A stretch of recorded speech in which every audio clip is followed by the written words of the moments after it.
Om Namo Bhagavate Vasudevaya. Om Namo Bhagavate Vasudevaya. Om Namo Bhagavate Vasudevaya.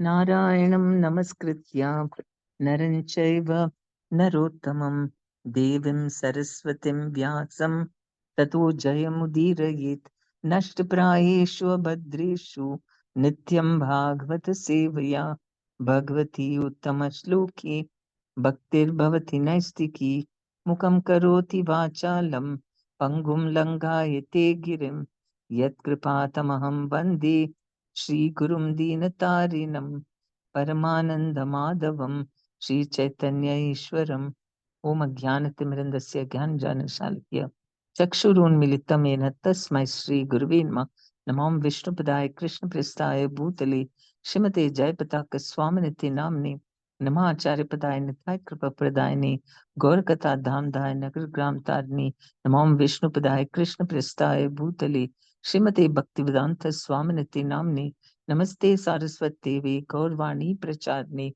Nirvisesh Sunyavadi Paschata Deshtarni Jai Sri Krishna Chaitanya Prabhu Nityananda Shri Advaita Gadadhar Shivasadi Gaura Bhakta Vrinda Hare Krishna Krishna Krishna Hare Hare Hare Ram Ram Ram Hare Hare. Srimad Bhagavatam Canto 4 Chapter 7 Text 8. Dhruva Maharaja leaves home for the forest. Maitreya Uvacha.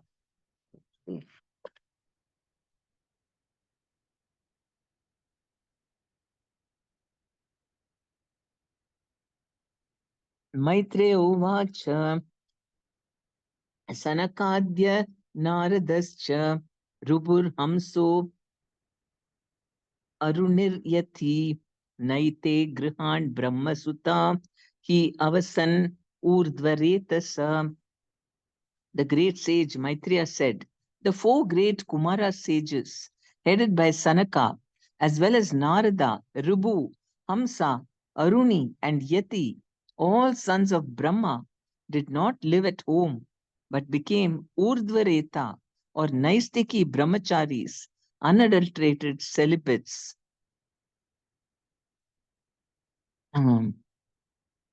Purport. The system of Brahmacharya has been current since the birth of Brahma. A section of the population, especially male, did not marry at all. Instead of allowing their semen to be driven downwards, they used it to lift the semen up to the brain. They are called Urdhva Retasa, those who lift up. Semen is so important that if by the yogic process one can lift the semen up to the brain, he can perform wonderful work. One's memory is enabled to act very swiftly, and the duration of life is increased. Yogis can thus perform all kinds of austerity with steadiness and be elevated to the highest perfectional stage, even to the spiritual world. Vivid examples of brahmacharis who accepted this principle of life are the four sages Sanaka, Sanandana, Sanatana, and Sanat Kumara, as well as Narada and others. Another significant phrase here is Naite Grihani Avasan. They did not live at home. Griha means home as well as wife. In fact, home means wife. Home does not mean a room or a house. One who lives with a wife lives at home. Otherwise, a sannyasi or brahmachari, even though he may live in a room or in a house, does not live at a home. That they did not live at home means that they did not accept a wife. And as there was no question of their discharging semen, semen is meant to be discharged when one has a home, a wife, and the intention to beget children. Otherwise, there is no injunction for discharging semen.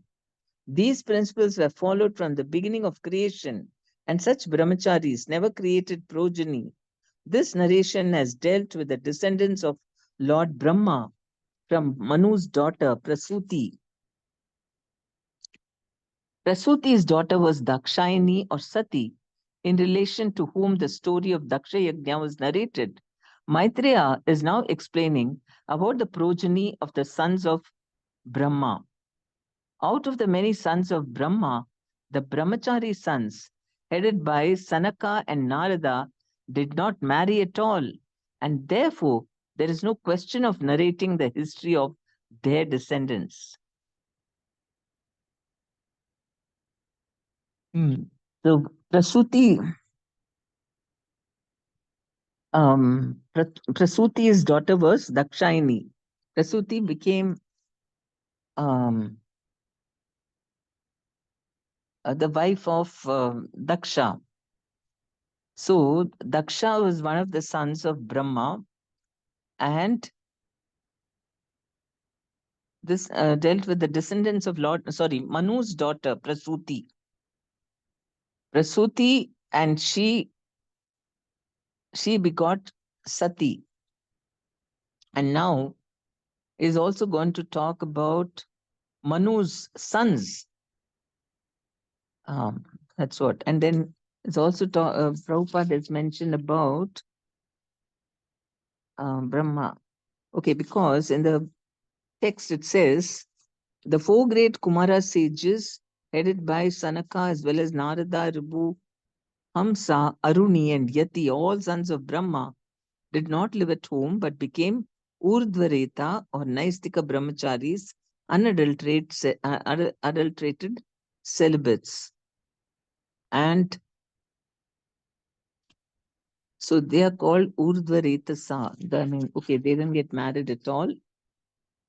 And it says that by the yogic process, one can lift the semen up to the brain and he can perform wonderful work. Memory is enabled to act very swiftly and duration of life is increased. And very steadiness. Steadiness can perform all kinds of austerity and steadiness and be elevated to the highest perfectional stage, even to the spiritual world. So the four sages, as well as Narada and others.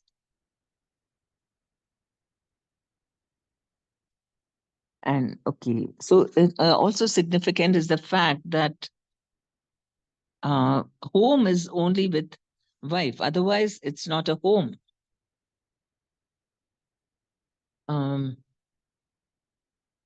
Okay. So because this chapter is going to be descendants of Brahma, and one we saw was Prasuti, Swayambhu Manu. Swayambhu Manu was the son of Brahma, and his sons.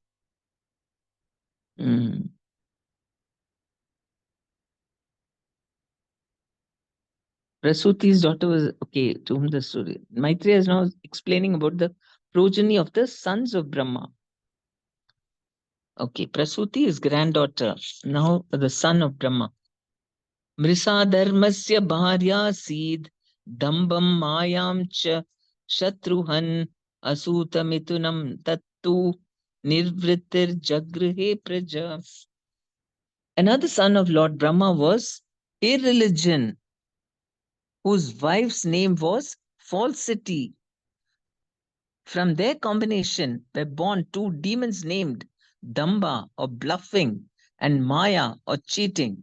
These two demons were taken by the demon named Nirriti,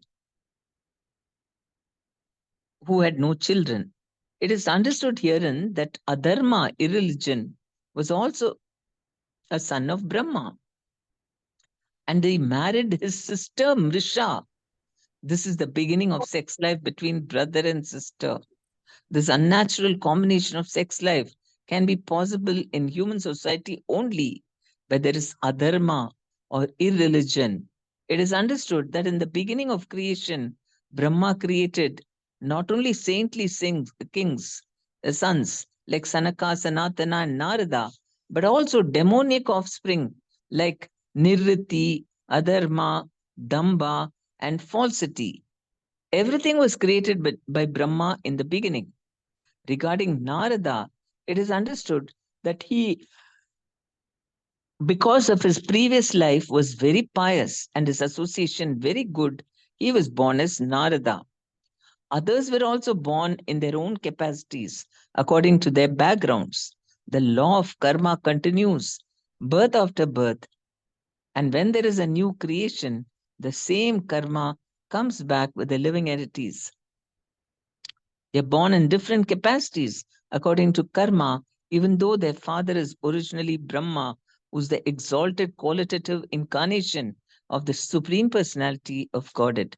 Om Ajnanatamrindasya Gyanjanashalakya Chakshurun Militamena Tasmai Sri Guruve Namaha Namaham Vishnupadaya Krishna Prestaya Bhutale Shrimate Jayapataka Swaminiti Namne Namah Acharyapadaya Nitai Kripa Pradayani Gaurakatha Dhamdaya Nagar Gram Tarni Namam Vishnupadaya Krishna Prestaya Bhutale Shrimate Bhaktivedanta Swaminiti Namne Namaste Saraswat Devi Gaurvani Pracharne Nirvisesh Sunyavadi Paschat Deshtarne Jai Sri Krishna Chaitanya Prabhu Nityananda Shri Advaita Gadadhar Shivasadi Gaura Bhakta Vrinda Hare Krishna Krishna Krishna Hare Hare Hare Ram Ram Ram Hare Hare.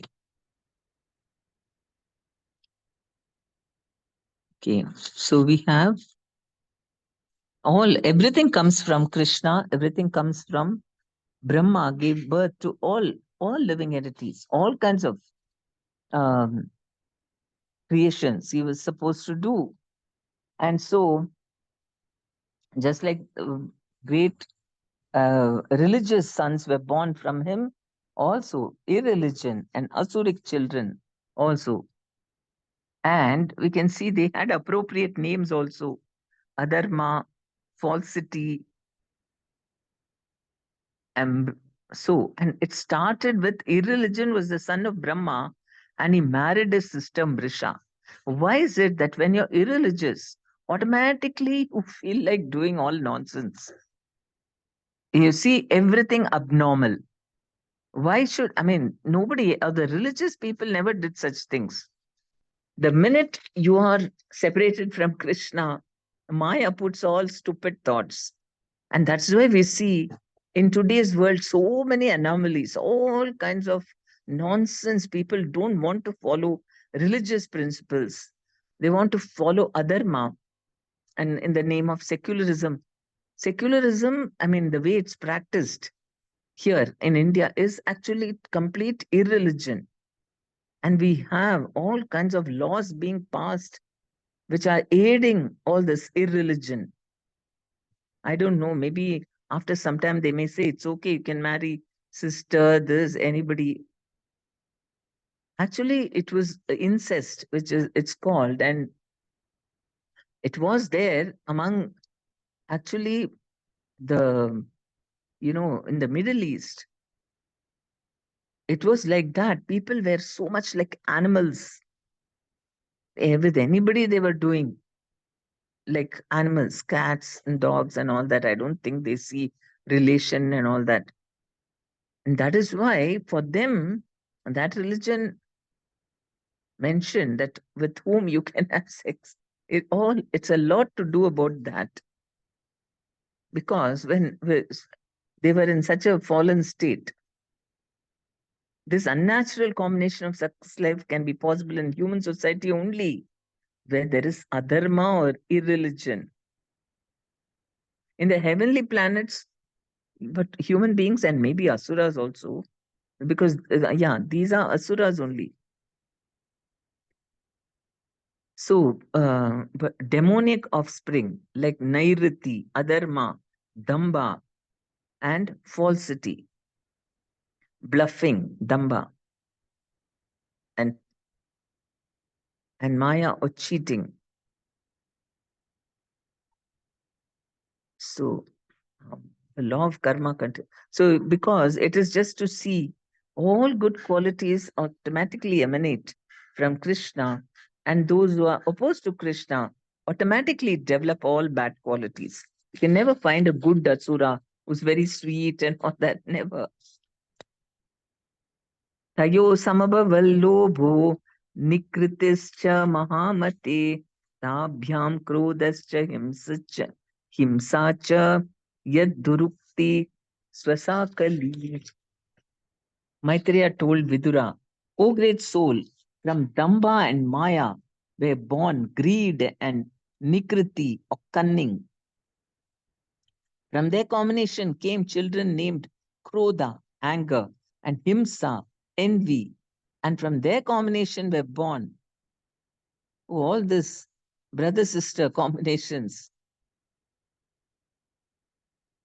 Um, Kali and his sister. So Durukti, harsh speech. I wonder if this is Kali, the demon Kali. From maybe because from the combination of Krodha, anger, and Himsa, envy, was born Kali and his sister Durukti, or harsh speech. Duruktau kalir adhatta bhayam mrityum cha sattama tayoscha mitunam jagne yatana nirayastata. O greatest of all good men, by the combination of Kali and harsh speech, were born children named Mrityu, death, and Bhiti, fear. From the combination of Mrityu and Bhiti came children named Yatana, excessive pain, and Niraya, hell.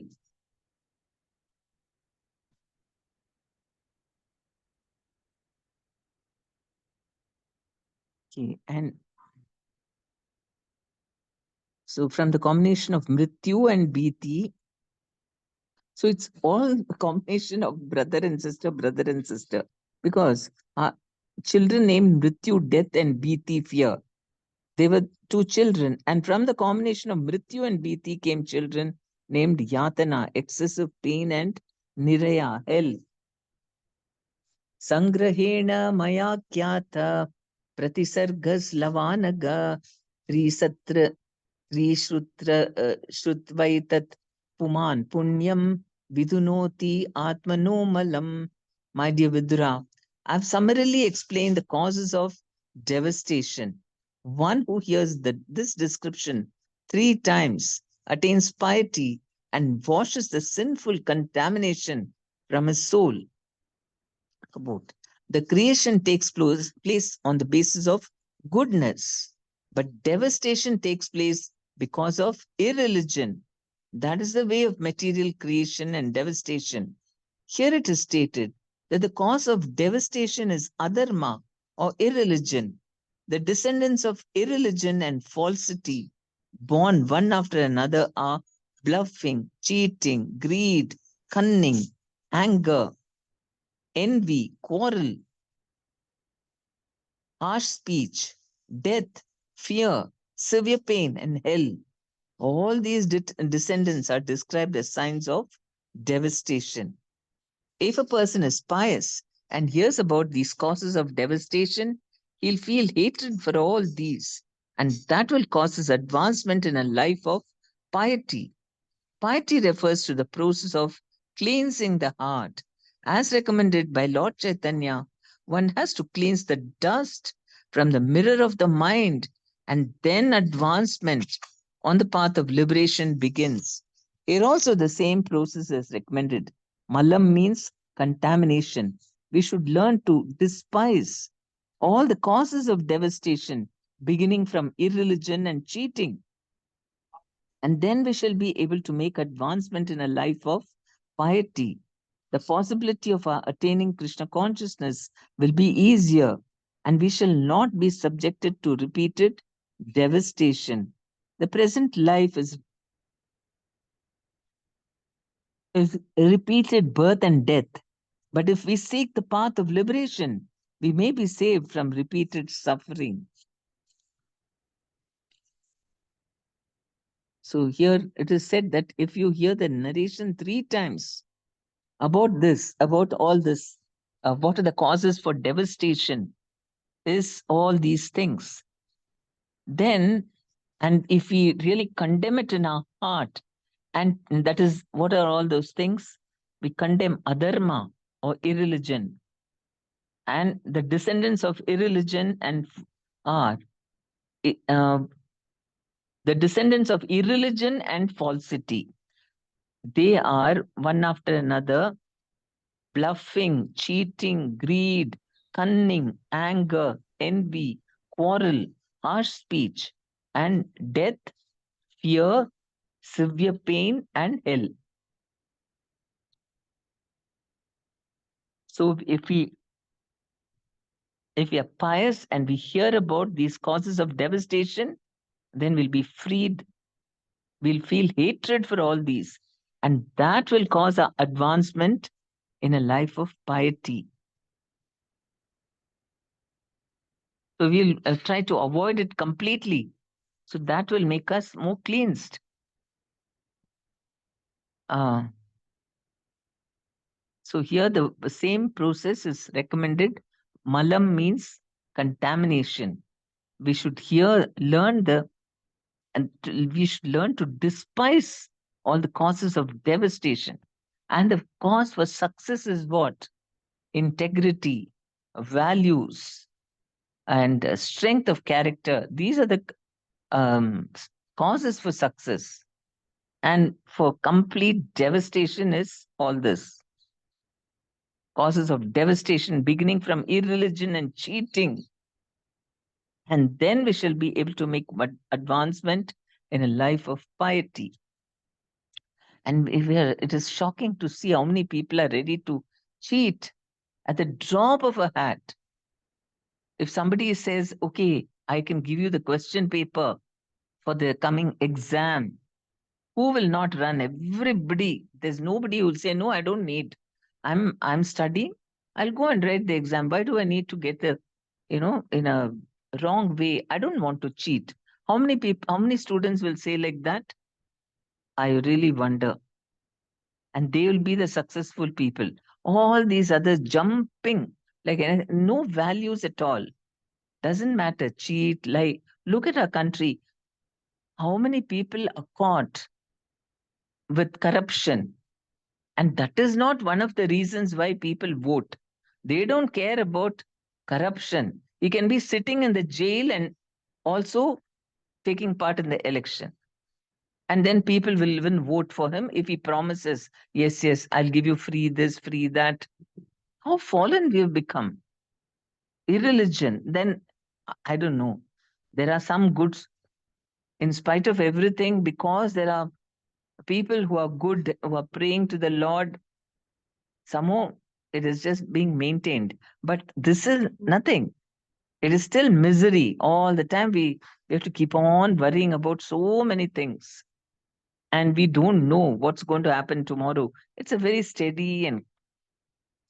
unsteady life because people are so impious. The possibility of attaining Krishna consciousness will be easier if we are religious and pious, and we shall not be subjected to repeated devastation. The present life is repeated birth and death, but if we seek the path of liberation, we may be saved from repeated suffering. This is not being taught to anyone, and they don't know. It's so amazing. People are just going around with no thought about what will happen after death or even in this life. What if my karma catches up with me? Totally just, unaware of anything. Atata kirta yevam sam punya kirte kurudvaha swayambhuvasyapi manor harir amshamsha janmana. Maitreya continued, O best of the Kuru dynasty, I shall now describe before you the descendants of Swayambhu Manu, who was born of a part of the plenary expansion of the Supreme Personality of Godhead.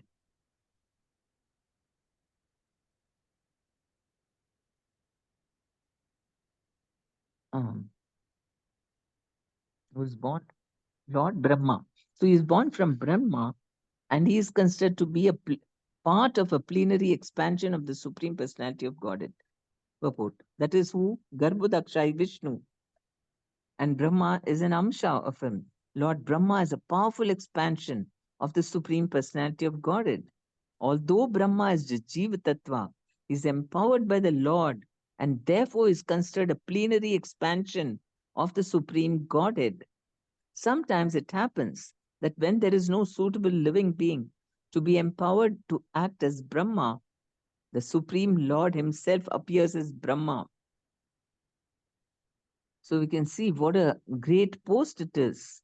Very rarely somebody is qualified to be a Brahma. Brahma is the plenary expansion of the Supreme Personality of Godhead, and Swayambhu Manu was the direct son of Brahma.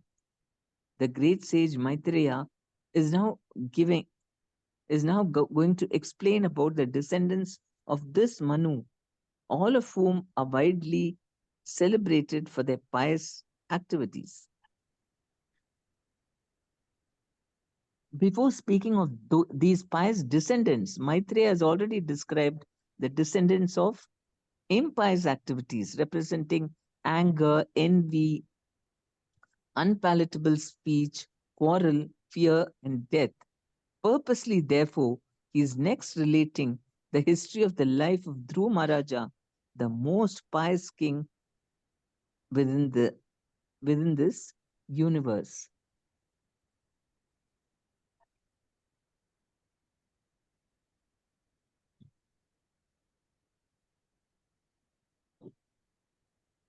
Okay, so Brahma is the plenary expansion of the Supreme Personality of Godhead. And Swayambhu Manu was the direct son of Brahma. And so we're going to see the descendants of Manu. Priyavratottanapadau Shatarupa Pate Sutau Vasudevasya Kalaya Rakshayam Jagatastitau. Swayambhu Manu had two sons by his wife Shatarupa. The names of the sons were Uttanapada and Priyavrata.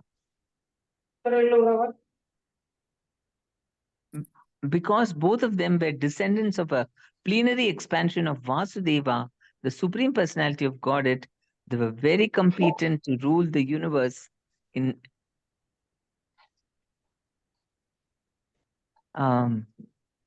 and they were competent to rule the universe, to maintain and protect the citizens. Rule the universe, imagine. Both Shatarupa, Swayambhu Manu had two sons by his wife Shatarupa, and the names of the sons were Uttanapada and Priyavrata. Because both of them were descendants of a plenary expansion of Vasudeva, the Supreme Personality of Godhead, they were very competent to rule the universe, to maintain and protect the citizens. Jaye Uttanapadasya Suniti Suruchistayo Surichi Preyasi Patyur Netara Yat Sutodruva.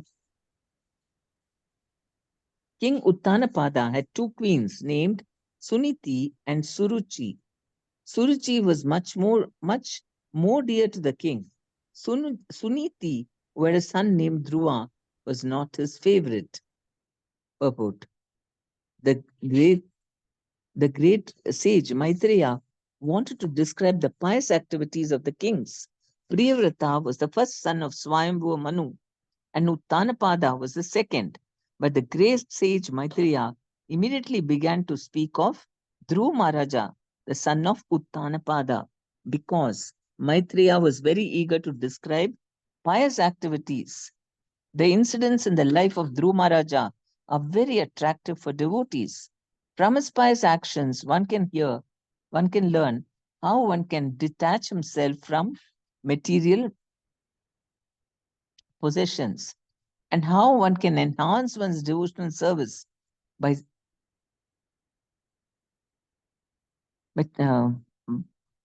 enhance one's devotional service by severe austerities and penances. By hearing the activities of pious Dhruva, one can enhance one's faith in God and can directly connect with the Supreme Personality of Godhead. And thus, one can very soon be elevated to the transcendental platform of devotional service. The example of Dhruva Maharaja's austerities can immediately generate a feeling of devotional service in the hearts of men. hearts of the hearers. Okay, so that is what, even though Priyavrata is the eldest son, he ruled later, and initially, I mean, he left home for austerity, so he didn't talk about him. He was eager to talk about Dhruv Maharaja, and so he started talking about the second son, Uttanapada. Ekada suruche putram ankam aropya lalayan uttamam narurukshantam dhruvam rajabhyanandata. Once upon a time, King Uttanapada was patting the son of Suruchi, Uttama, placing him on his lap. Dhruv Maharaja was also trying to get on the king's lap, but the king did not very much welcome him. Tata chikirshamanam tam sapatnyastanyam dhruvam suruchi shrinvato ragnya seshyam seshyam ahati garvita.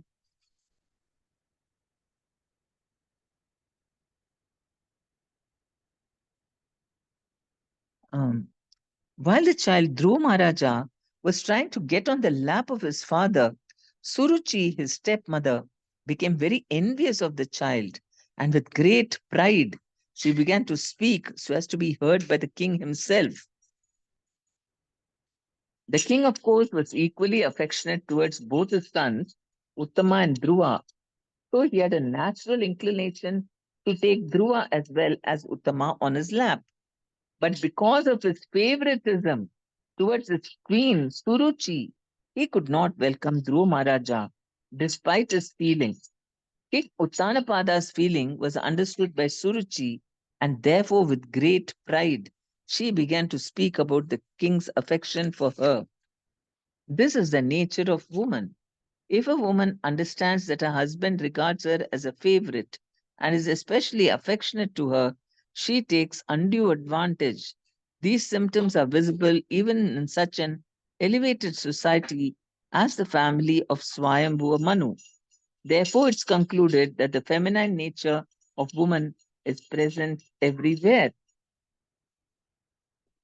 Of course, all human beings take advantage, but there are cases, I mean, and especially we see, I mean, it is a material example, but it's a very relevant one in today's world. It amazes me about this, Ambani family.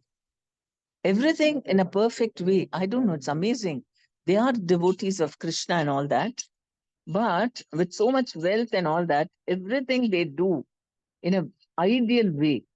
They are giving a lot of they're doing a lot of pious activities, a lot of charities, helping, poor people, getting them married, and many temples, and they're spending a lot on that also, on helping others. And in their family relationship, it's really amazing. They, if they are so united, so much affection, and the wife and the husband, I mean, that is one very good thing about the attitude towards women, which the Ambani men show. Like even Dhirubhai Ambani, he made his wife study English and learn everything to accompany him so that she could know everything. Imagine, he did that with his wife and his daughters-in-law also.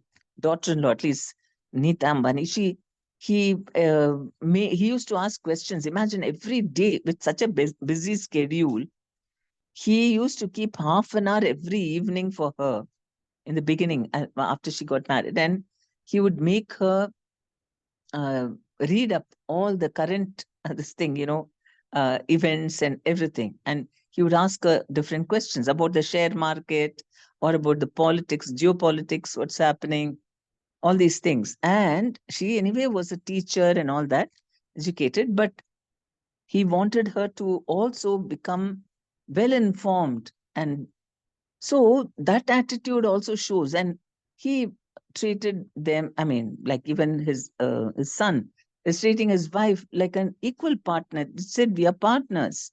But at the same time, she is a very good wife and takes care of him and is a very good mother and very humble. All of them. How do they manage all these good qualities? So, there openly the husband is always glorifying his wife, but she is also, I mean, doesn't she is doing it everything for she's a source of inspiration for the family to do good, to be very religious, to be very kind to everyone, and very humble. It's really amazing. I'm very happy to hear that. I mean, to see that. Very good example. So I don't know to say that this woman thing, I don't know. Therefore, it's concluded that the feminine nature of woman, yeah, okay, there are women like that, but there are all, it's you can't say all women are like that. That if the husband is very nice to them, they'll take advantage. In fact, woman is also considered to be the one who's, I mean, Prabhupada himself says in other purports that she is the source of inspiration for the husband to do even for religious things and all that. Just like among men also, there's religion and irreligion. There are asuras and devas. So why women? There are some deva women, there are some asura women. How can you say all women are one category? I don't know. This is beyond me. I can't understand. न वत्सनृपतेर्दृश्यं भवान् आरोधुम् अर्हति न गृहीतो मया यत्त्वं कुक्षाव अपि नृपात्मज. Queen Suruchi told Dhruva Maharaja. So we have Suruchi and Suniti. We can see that the two types of women in the same household. One is good, one is bad. So how can you say women will take advantage? Men also take advantage. I don't know. Queen Suruchi told Dhruv Maharaj, my dear child, you do not deserve to sit on the throne or on the lap of the king. Surely you're also the son of the king.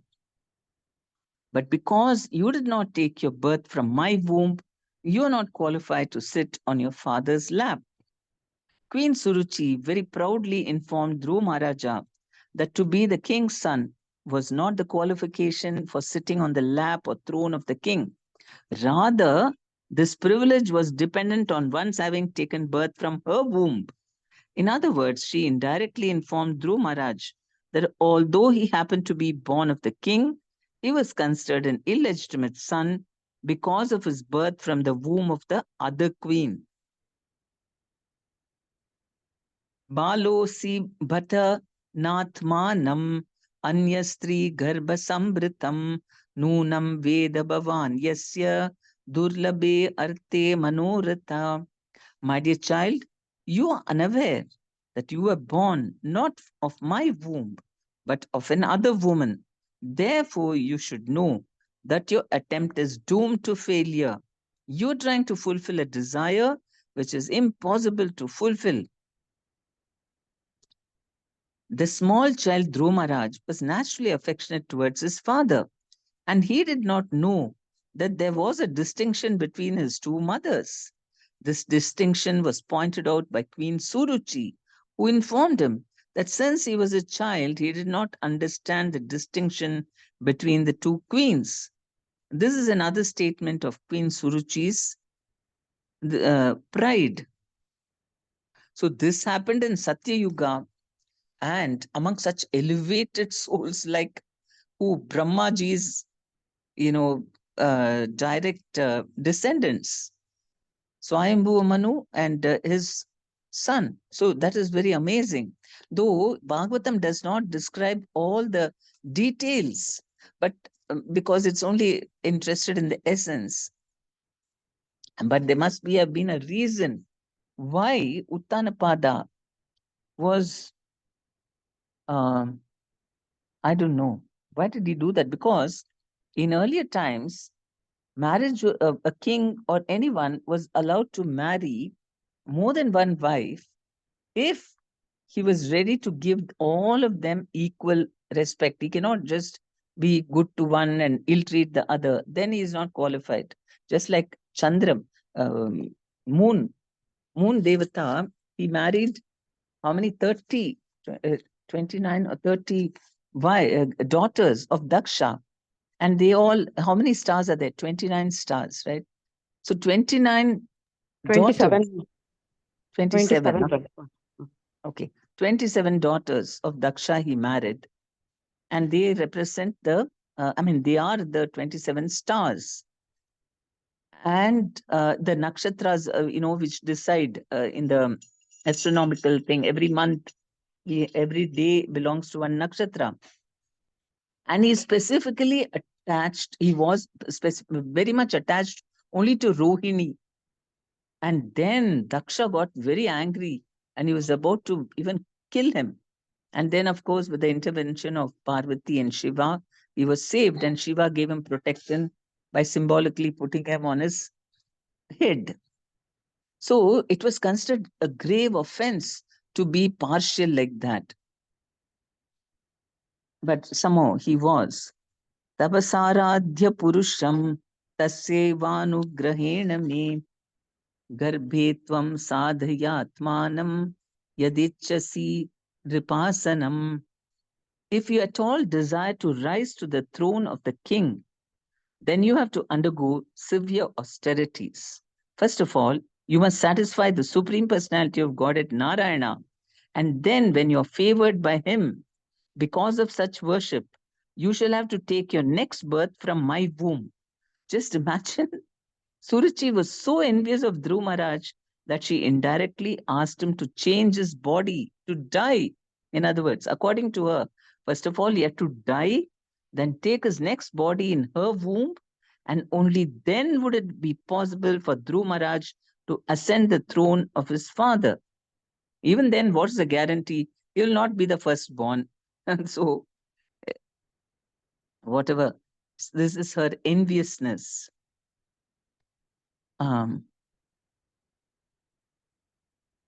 Maitreya uvacha matu sapatnyasa durukti vidha shvasandrusha dhandahato yatahihi hitva mishantam pitaram sannavacham jagama matu parudhan sakasam. The sage Maitreya continued, My dear Vidura, as a snake, when struck by a stick, breathes very heavily, Dhruv Maharaja, having been struck by the strong words of his stepmother, began to breathe very heavily because of great anger. When he saw that his father was silent and did not protest, he immediately left the palace and went to his mother. Imagine, he's just a child of 5-year-old and he hears such nasty words, and then he doesn't get any sympathy or protection from his father also. Then so that was, he began, his anger is compared to snake. Dhruv Maharaj is certainly not a snake, but the anger is compared to that. Dhruv Maharaja, having been struck by the strong words of his stepmother, began to breathe very heavily because of great anger. Tam nishvasantam sfuritado daroshtam sunitir utsanga uduhya balam nishamya tat pauramukhan nitantam sa vivyate yad gatitam sapatnyam. When Dhruva Maharaja reached his mother, his lips were trembling in anger and he was crying very grievously. Queen Suniti immediately lifted her son onto her lap, while the palace residents, who had heard all the harsh words of Suruchi, related everything in detail. Thus Suniti also became greatly aggrieved. Sotsrijya dhairyam vilapada vilalapashoka Davagnina Davalateva Bala Vakyam Sapatnya Smarati Saroja Shriyadrisha Bhaspa Kalam Uvaha. This incident was unbearable to Suniti's patience. She began to burn as if in a forest fire, and in her grief she became just like a burnt leaf and so lamented. as she remembered the words of her co-wife, her bright lotus-like face filled with tears, and thus she spoke.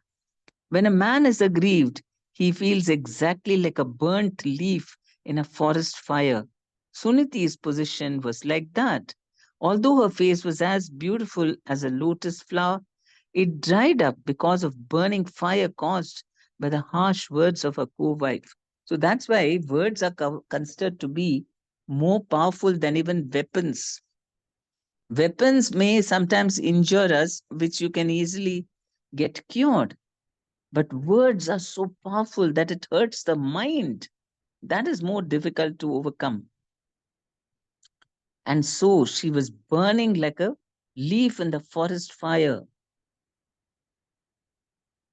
Dirgam swasanti vrijinasya param apasyati balakam aha bala mamangalam tata pareshu mamshta bhunkte jano yat para dukadastat.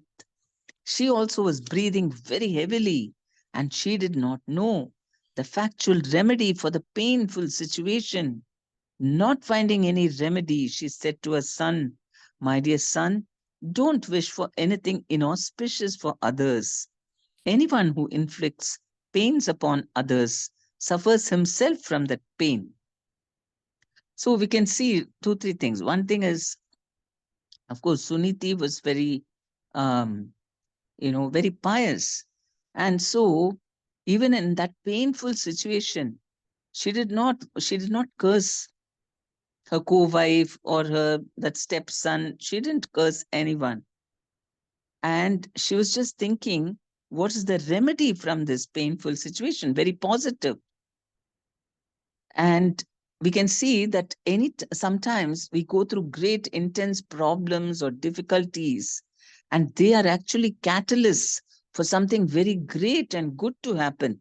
In this case, we can see that how, because of this intense grief, then from that became, how Dhruva became such a great devotee. And Mother Suniti also, she gave wonderful advice to him, by which she also went back to Godhead. So that is a very good lesson, to not wish. There is no point in wishing harm for others. It's not going to change our situation. So he said, she's saying, "My dear son, don't wish for anything inauspicious for others. Anyone who inflicts pains upon others suffers himself from that pain." So we don't have to give. I mean, first of all, she was cautioning him, you don't try to give pain. And on another thing is that Suruchi gave them pain. Anyway, she will also suffer that pain. We don't have to try and punish her. Satyam suruchya vihitam bhavan me yad durbhagaya udare grihita stanyena vriddascha vilajjate yam bharyeti va vodhum idaspatir mam.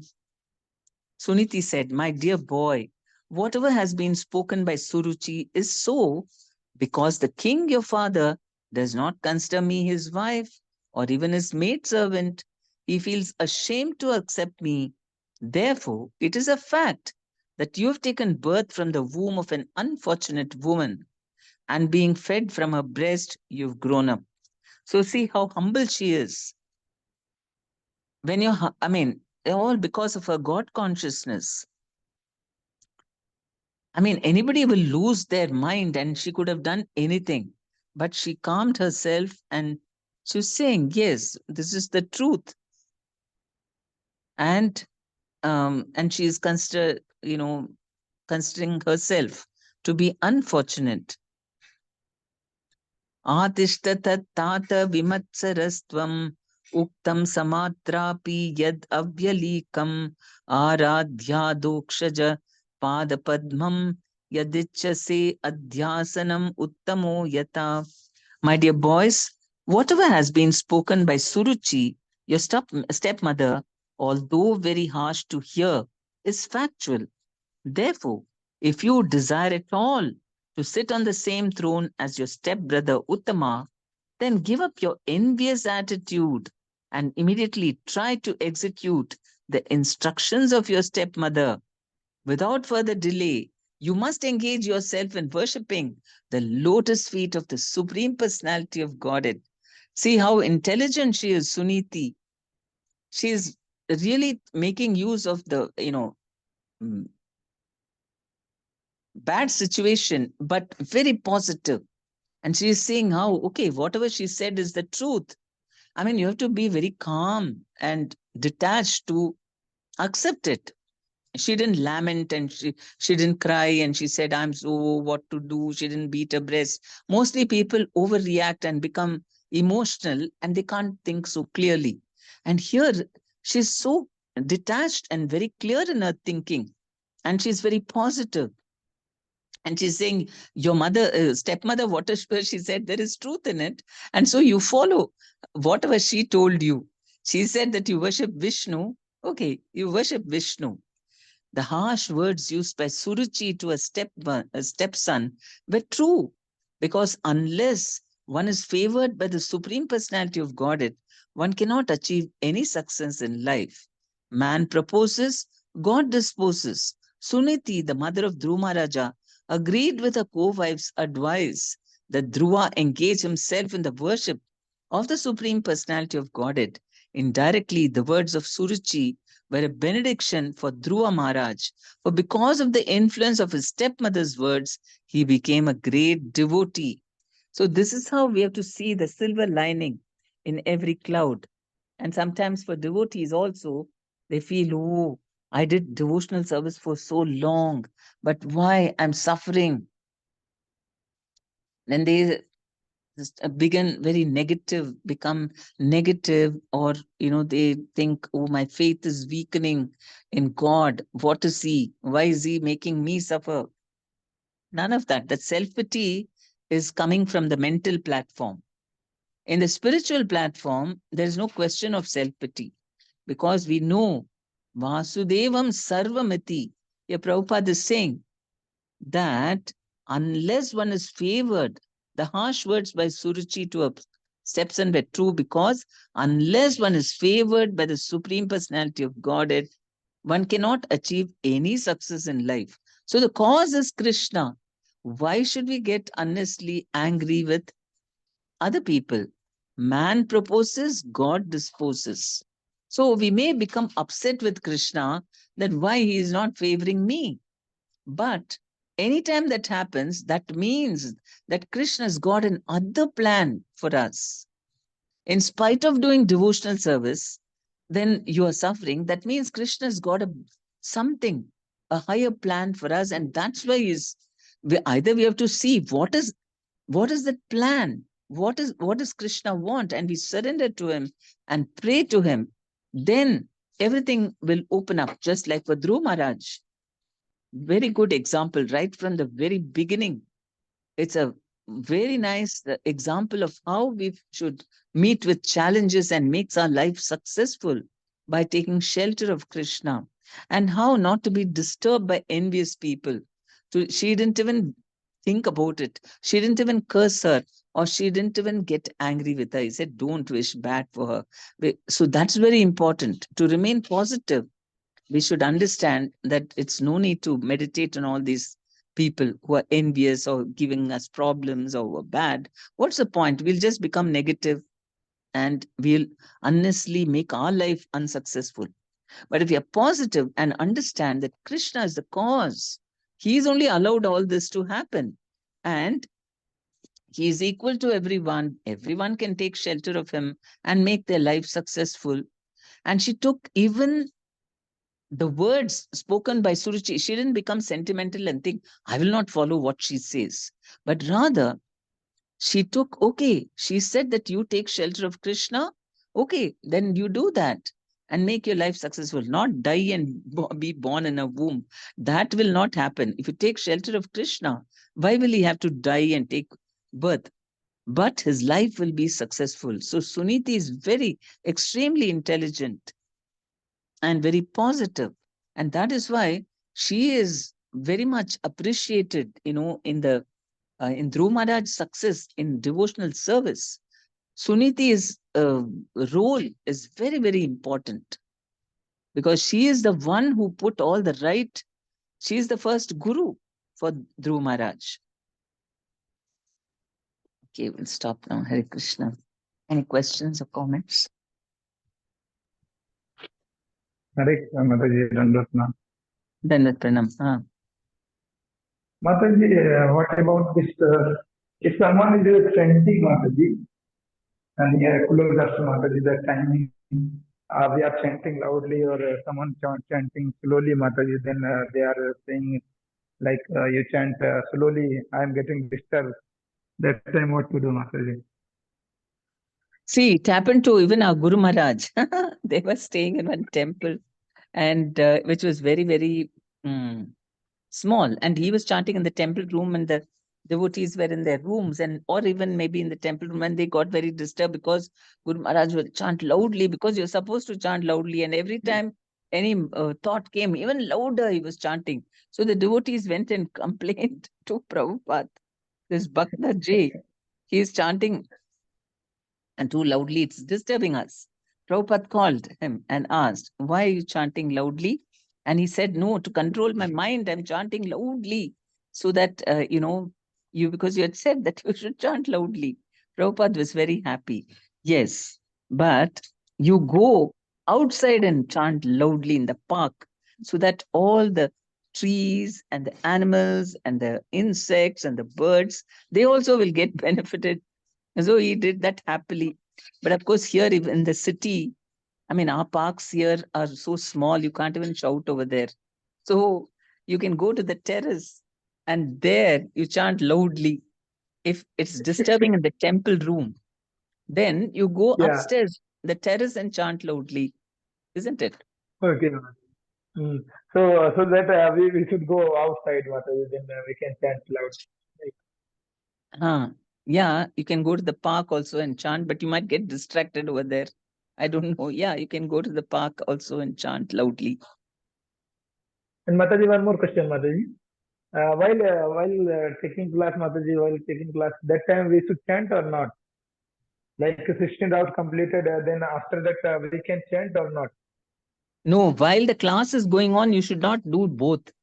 You're neither listening nor chanting properly. Or that is name of Radha also, no, Mataji? Yeah, but then see, your chanting also is getting disturbed because you're hearing. Your hearing is also not fully attentive because you're chanting.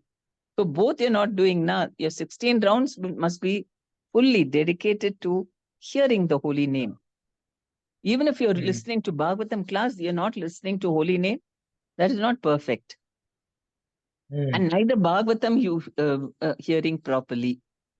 So that is why your 16 rounds should not be done along with something else.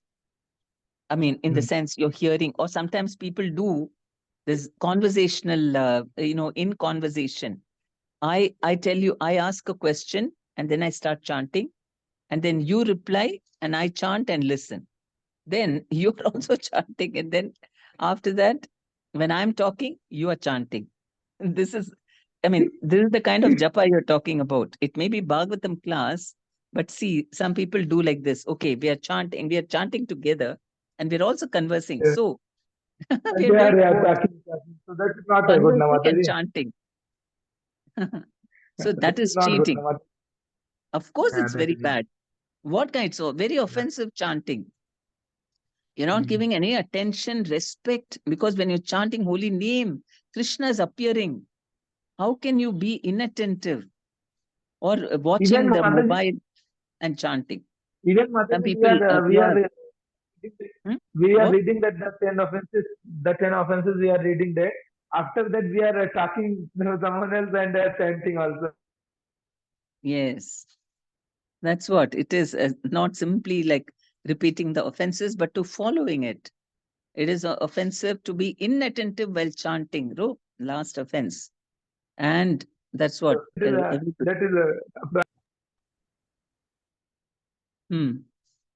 If you want quick progress and to want to get Krishna Prem, then we should not talk at all, fully attentive chanting. That's why it's, yeah. If somebody is trying to talk to you, you can humbly say, please, can you wait? Let me finish my rounds. Don't talk. Or even mobile, don't keep it near your japa bead. While your japa and then mobile gives notifications, again keep looking, oh, Yeah. what came, all that you So shouldn't do. it's disturbing much, Mataji. What? It is disturbing much, Mataji, when mobile is there near us, Mataji. That time we are chanting. That is Uh, disturbing us, Mataji. yeah, Much then don't keep disturbing. it. Keep it far Yeah. away, somewhere. That's very bad. Then seeing all the reading WhatsApp and still chanting, all that is really bad. Without any work, scrolling the phone, it's not correct, Mataji. Bad Yes. habit. Mhm. Far away. And Mm. only chanting, only hearing. Not just chanting, but hearing. That you'll see very quickly we will progress. No distractions at all. That's why early morning is the best because you can give Yeah. yourself completely That's to good, hearing. Mataji. That is Mataji. In the morning. Yes.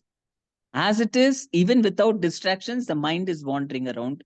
On top of that, we add more distractions. And then, what chanting will be very slow Yes, progress. Mataji. Morning time is good, Mataji. Very good, Mataji. Hmm. Okay, Mataji. Thank you so much, Mataji. Hare Krishna.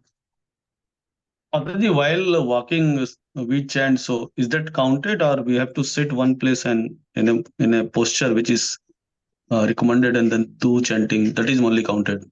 No, no, no. You can walk. Prabhupada also walked.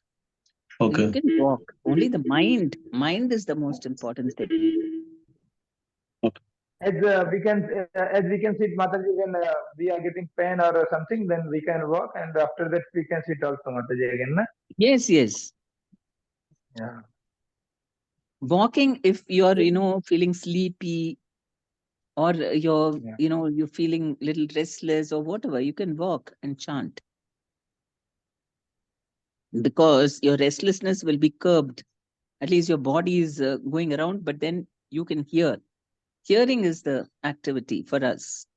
So that is why it's called active meditation. For meditation, without the holy name, you have to sit and close your eyes and sit still and try to meditate in your mind. But here, everything else can be active. Body also is in motion, no problem. Only by hearing, meditation happens. Just it's the sound, meditating on the sound. We don't have, so that is very powerful and that controls the mind. So meditation is only about hearing for us. When we hear better and better, our meditation will improve. Without listening, you cannot meditate. And that's what first is this. And then when you take second initiation, Gayatri mantra also, you're supposed to meditate, hear the mantra and chant. All that will, remove all the anarthas and make our mind very peaceful and thinking about Krishna. So while walking, Mataji, when we go for a walk and chant, we meet people, we greet them also because they come on the way. We see other things also. So then how do we focus in that case actually? Because if you don't greet them, they don't feel good about it, right? And Ishvara Sarvatana Medeshudana Tishtati. So I think whomsoever meet, pay the, you know, Greeting is to, okay, but if you start chatting, then they ask you that's not good. questions. That is bad. But if you That is just bad. greet, and Okay. that's okay. You can just smile or Yeah. fold your hands. That is all okay. Okay. But what Thank you. time? I mean, they also come, is it, for jogging and all that? No, sometimes I go for a walk and then I chant that time. So that time, Oh, lot of the people are other there. people, the karmis. Yeah, yeah. Ah. Anyway, they know that you're chanting, so they will also not expect you, na? You can just smile and wave or something. Don't stop to chat. That's okay. The main thing is hearing. Yeah, that you have to do loudly and hear. That's the most important thing. Thank you. Mataji Hare Krishna, Dhanavad Pranam. Please accept Very humble good. obeisance. This is Venkatapati Vasudev Das. Yes, Two questions here, Mataji. One, we talked about the creation where everything, the human beings come from the Brahma, right? So, come from what? From Brahma. Uh-huh, Brahma yes. creates all human beings, right? So, in that sense, we talked about incest also, right? The relation between, brothers and sisters. So when we talked about Brahma, then in the creation itself, it looks like that, they are siblings only, right? Because Brahma is considered as a father. So how do we understand that? I mean, like, for example, if someone were to ask something like this. Brahma is representative of Vishnu. So anybody, it's not like that, the brother, sister and all that. It is in individual families taking birth. That is only considered. It says Brahma is like Vishnu because all the living entities who are there in Vishnu's body is transferred into Brahma because he is Swayambhu, no? He came from Vishnu. So all the living entities enter Brahma's body. And so he is like a Vishnu only. Anybody born of him is not like brother, sister and all that. I mean, actually, this biological brother and sister. With Brahmaji, it is more spiritual. He is not giving birth with, in a material way, biological way. Okay. Then if you look into the aspect of Manu also, because we talked about Manu to be the first, lineage it starts. So from Manu, the next generations happen as a family tree, correct, Mataji? Even in that aspect, what it looks like, again, it's, brother, sister only in the relationships. Oh. How is it, brother, sister? Manu's children are not marrying amongst each other. But once Then it happened only for his, one of his daughters, she got the Supreme Personality of Godhead and his consort, together. And then Manu adopted the boy, that is the Supreme Person. What is his name? Satya or something. And she remained the daughter of his daughter, and they got married. So that is, see, Supreme Personality of Godhead and all, you should not, this thing. They appeared together and then they separated. I mean, they were different Gotras because Manu adopted him. And so then again they could marry. That is the only case.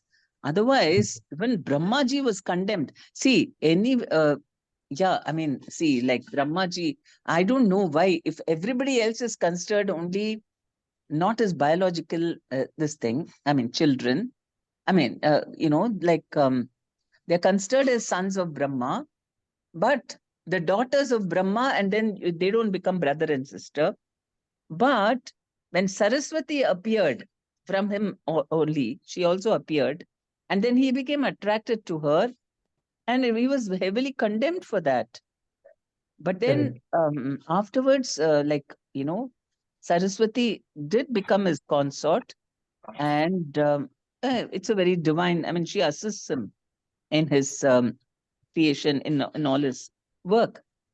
But that's what it is, a sort of, I don't know, there must be deeper explanations, but what we can understand is that all entities are inside him. So there has to be, it's only biologically the other, children born to other people, their children should not intermarry. That's the main thing. Okay.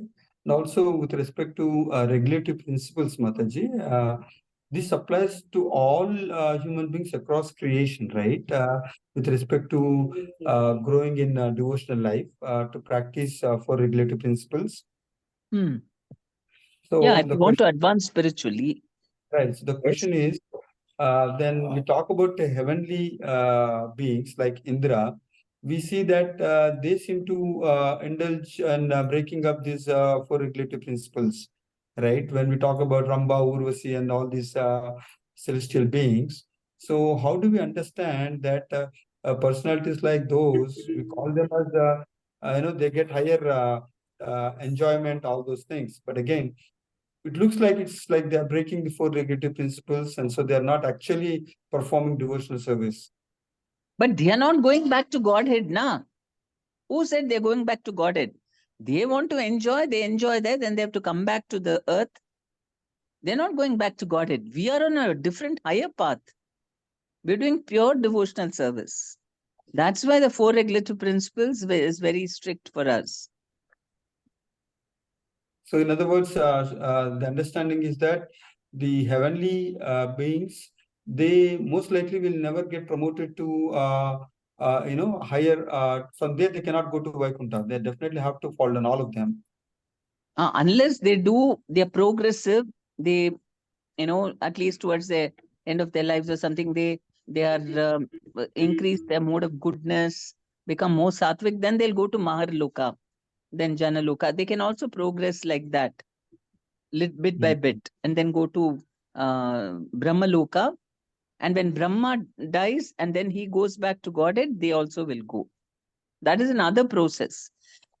Or if they only want to enjoy in Swargaloka, and then once the Punya Karma is finished, they have to come here to the earth.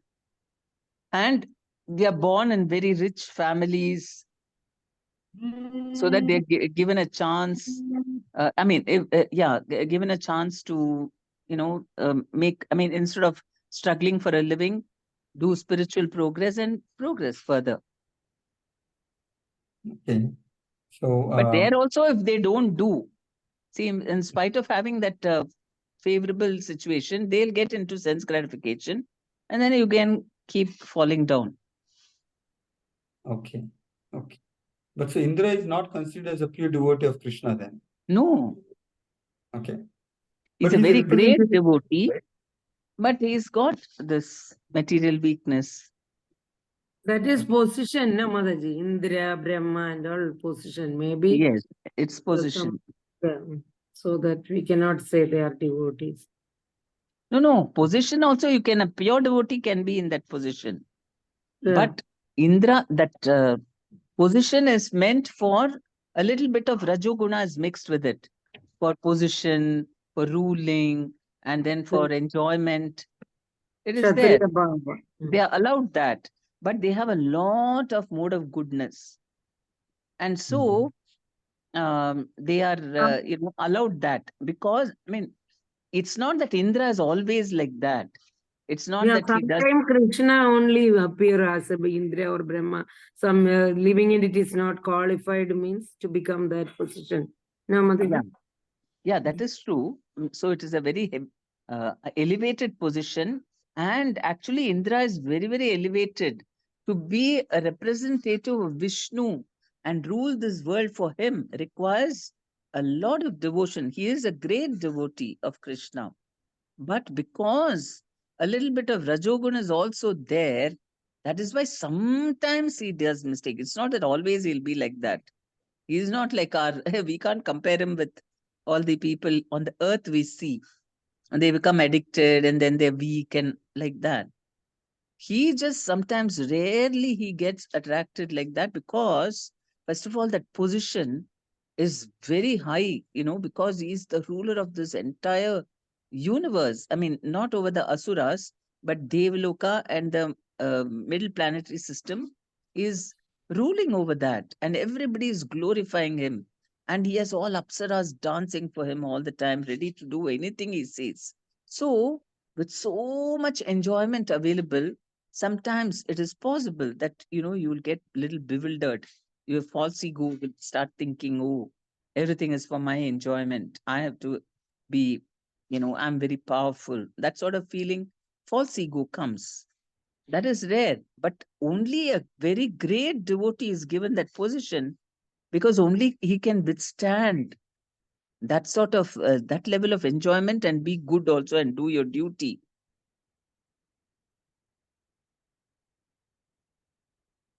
That is why I'm very, very appreciative of the Ambanis. They are definitely coming from the heavenly planets because you see they're very pious. They are very leading a very sattvic life, all that. But at the same time, the lifestyle is so luxurious. That is also there. And of course, they are not like the heavenly planets and all having lot of women and all that. They're not doing. So a lot of goodness is there. And they have a lot of family values, culture. I mean, they're very cultured like that. And they do a lot of pious activities, very, very moral, very upright. All the good qualities are also there. So if you want to see, it gives an example of how somebody who goes to the heavenly planets and then when he comes to the earth, he is born in a rich family. Okay. But they're not utilizing as much as they should in spiritual life. But then they are very nice to sadhus, and even ISKCON devotees visit them like that. They're very favorable. So, Radhanath also visited, like Mataji. They invited Radhanath Maharaj for marriage. oh, is it? He went for Yes, the wedding. Yes, went? yes, Radhanath Maharaj, Gauranga Prabhu, yes. and one more Prabhu. These very two, we famous. have seen both of them. Yes, Mataji. We saw Mataji in that marriage. Oh, I Gauragopal thought they- Prabhu also went, Mataji. Gauragopal And Prabhu. Gauragopal Prabhu was Mataji. Gaur Gopal Prabhu. Huh? Gauragopal Prabhu, Gauranga Prabhu, and Radhanath Maharaj. It is through Gaur Gopal Prabhu only, I think, all this happened because he is very famous. I think so. Because in the beginning, it was Gaur Gopal Prabhu with whom they were very familiar, and he introduced, he took Radhanath Maharaj there and all that. Yeah, so that's Mataji, what they're very favorable. See, they are very respectful to all sadhus. So, it's very difficult to maintain that kind of, and they're very humble and very shy. They're not very very good qualities. How? And then they're very luxurious, their lifestyle, everything. It's a combination, and they're very nice at the same time. They're very close to each other, so busy. Here, one person has a job, my husband and wife have a job, they don't have time for each other. But here is the greatest billionaire, trillionaire, richest man of Asia, and he has time for his wife and children and get involved in all the family affairs. That also they're doing very well. It's really amazing. They are a wonderful, example for having this kind of, they are definitely have got a lot of mode of goodness. And that's why, it's very extraordinary, isn't it? Yes, Hare Mataji, Krishna, what Mataji. Huh? Pardon? Mataji, maybe because Purva Janma Punyam might have done, is it because they are still in that That is good? what I'm saying. They must have come from the heavenly planets. See, somebody is a great yogi, and they're not just punya karma. They must have been, because in the 6th chapter, Krishna says that one who's a yogi, but then he doesn't complete his yoga abhyas, he doesn't become perfect, but fall downs, yoga manasat chalita, because of some attachment to material sense gratification, they fall down. Then what happens to such a person? Arjuna asks, then they're lost both materially and spiritually. And Krishna says, no, a person who does spiritual life is never a loser. And what happens in his next life? He goes to the heavenly planets, and after enjoying there for a long time, then he comes to the earth and he's born in a very rich mercantile family so that he can fulfill this thing and make spiritual progress also. So that is one thing. But if he has fallen down after a very long time of yogic practice, then he'll be born in a family of great transcendentalists. It's not that he'll also have to go to Svargaloka and come here. And this is for somebody who's got some material desires for sense gratification, then he does that. But someone who is not very attached to that, he may straight away be born in a devotee family. That is greater birth. Those children who are born in devotee families are much more fortunate because they are able to immediately take up devotional service, not go through all this Maya. It's all just illusion. going to heavenly planets and enjoying and all that upside. What is all that? It's simply illusion, phantasmagoria. And even all this, even coming to the earth, being, it may seem like very nice. It's all illusion. For devotees, we don't at all envy or feel, oh, it's very nice. I also wish I could be one like that, isn't it? That is all illusion. So we should not think, oh, very nice, I want this also, that also. We should never think like that, because it's illusion. But anyway, Krishna gives that facility if they had some desire like that, but then they were also great yogis. Then Krishna gives this opportunity, and we can certainly, because they have such a lot of, very nice, soft feelings. They feel very much for the underprivileged, for animals. Such nice qualities. So definitely they've done some yoga practice by which they're very refined, as well as they have some desire for, money, wealth, and position and all that. So they are using that for satisfying both. Yeah. But we should not aspire for that. We are on a better path, faster path for going back to Godhead in a service attitude. Whatever for us in this life only, if we develop our service attitude very deeply, then even whatever material desires you have, Krishna will fulfill, but he will give it in a way at a time when you're ready to use it in his service. Not enjoy like the Ambanis. Okay, I will, build such a big mansion and I will go, enjoy myself. Not in that way. Krishna will fulfill bad desires. What kind of bad desires?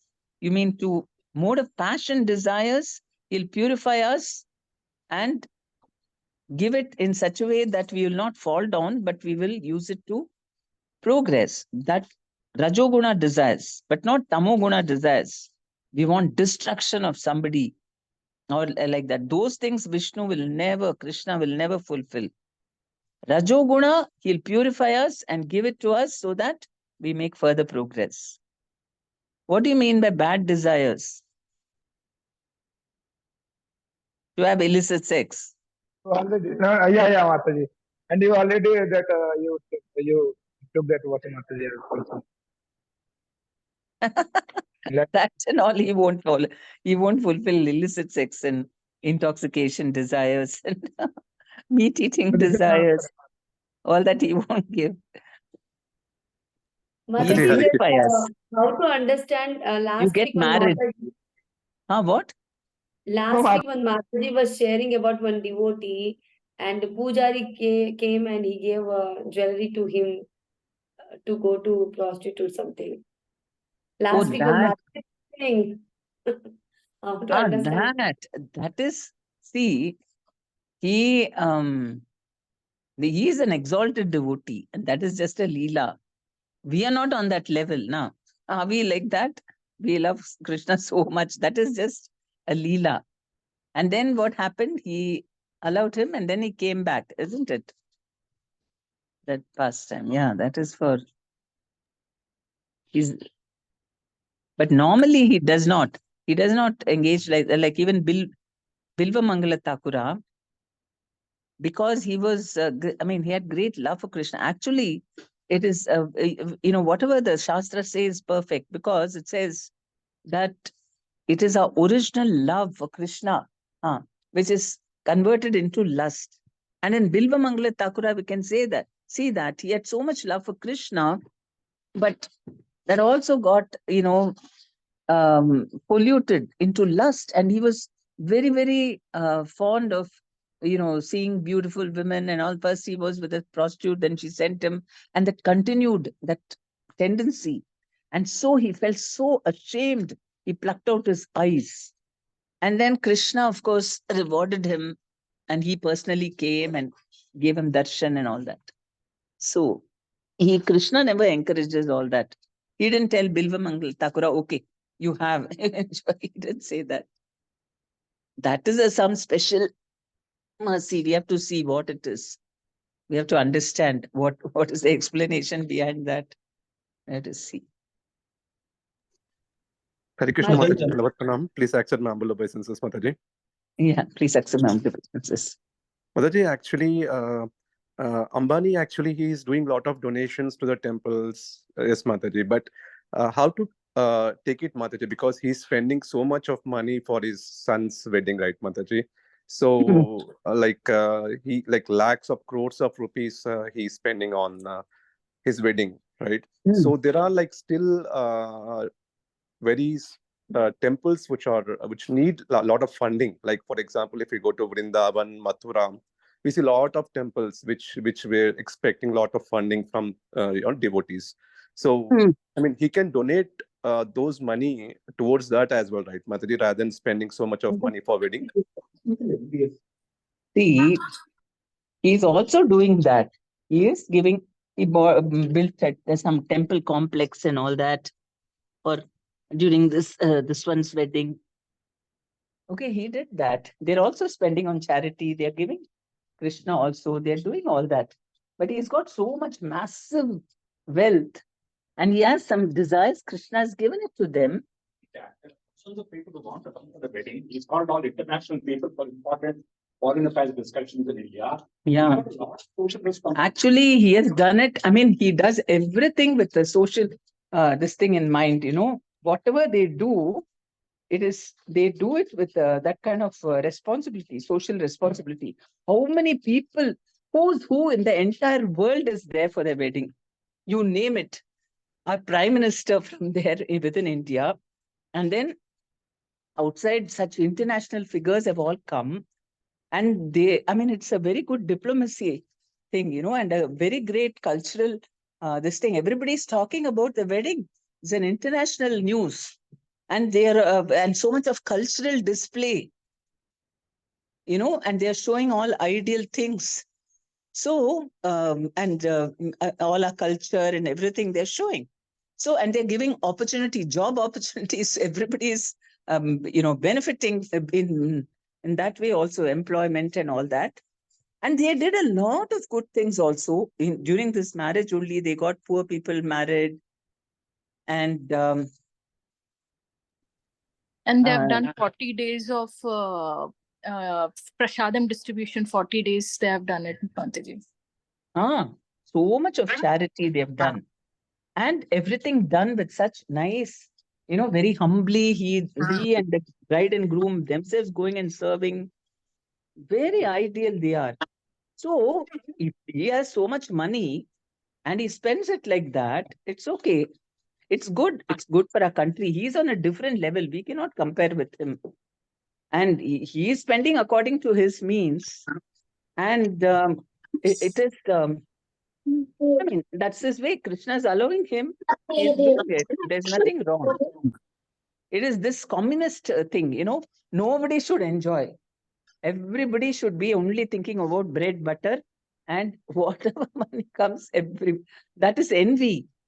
Envy that, see, why are we here in the first place? We're all here in this material world only because we wanted to imitate Krishna. We all want to lord it like him. We want to feel very, very rich and, enjoy and all that. So Krishna allows. It's not possible to say everybody only whatever money you come. Are we doing like that? Are we saying that, okay, all my excess money, I'll give it to poor people? Are we doing that? Then why you expect Ambani to do that? Hare Krishna Mataji. Hare Krishna Mataji. Hare Krishna. Yes. During the early 90s, the entire USSR was wearing only a gray sweater. The other color sweater was not available, nor they were allowed to wear. So that's how they treated the common man. I'm talking about the communist regime. Yeah, but the people on top were enjoying, na? Stalin and all had a nice palace for himself. That's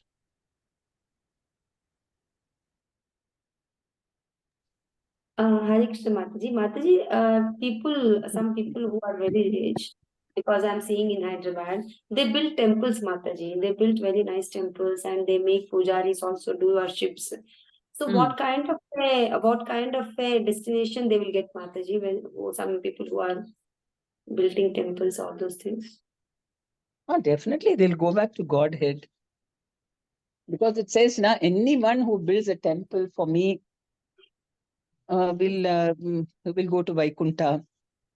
So based on if they have done it very sincerely, then yes. In the temple, Mataji, preaching is not there, Mataji, but the temple constructed them. Then they will But also go. See, preaching is even better than that. Because temple also, you're allowing people to come and what do you call, opportunity for people to pray to God. So in that sense, it's also preaching, isn't it? They are so they will get benefit. See, what the kind of preaching that we do, you don't have to build a temple to go back to God. If you preach to devotees, then that will give them this thing. What do you call it? Give Krishna Prem, which is even higher. Higher than. Mataji, I mean, just one example. We have here a temple here in Hyderabad where we are living. I know a person who has actually built a temple. Okay? You know, so but his background is that he's very sinful person. Okay, but he has so much of wealth.